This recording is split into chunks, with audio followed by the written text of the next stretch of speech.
What are some pet peeves when it comes to pitch that you hope startups will do less of? For me, it's more like, so we have 1 hour. Usually you have buffer for introing, and you want to have buffer for Q&A, because that's where the real understanding happens.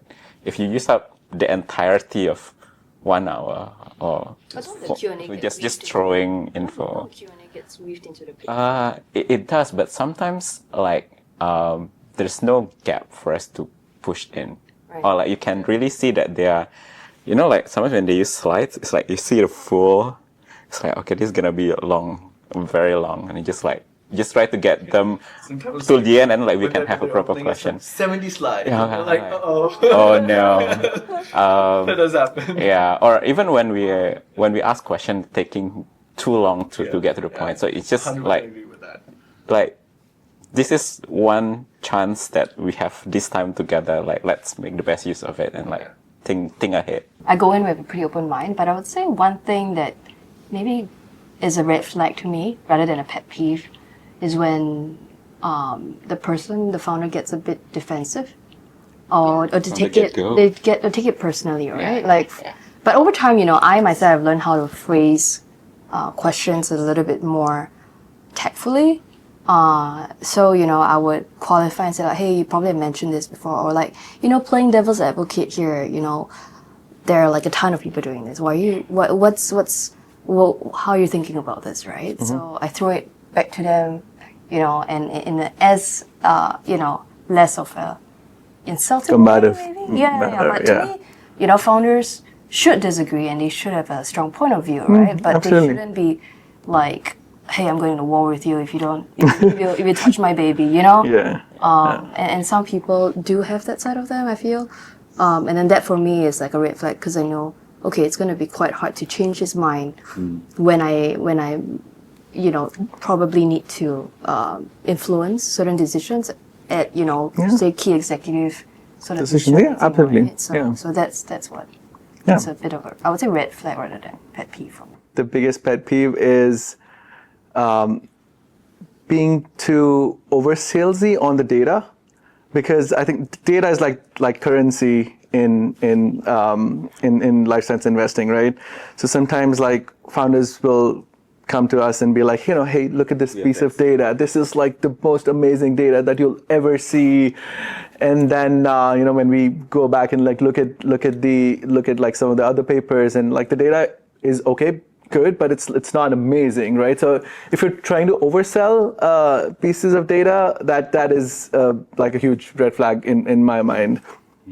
The other one is misrepresentation. Oh yeah, absolutely. I mean, sometimes you can call it misrepresentation, but it's also over enthusiasm about their own data. Yeah. Actually, I feel like that's almost a given that all founders do.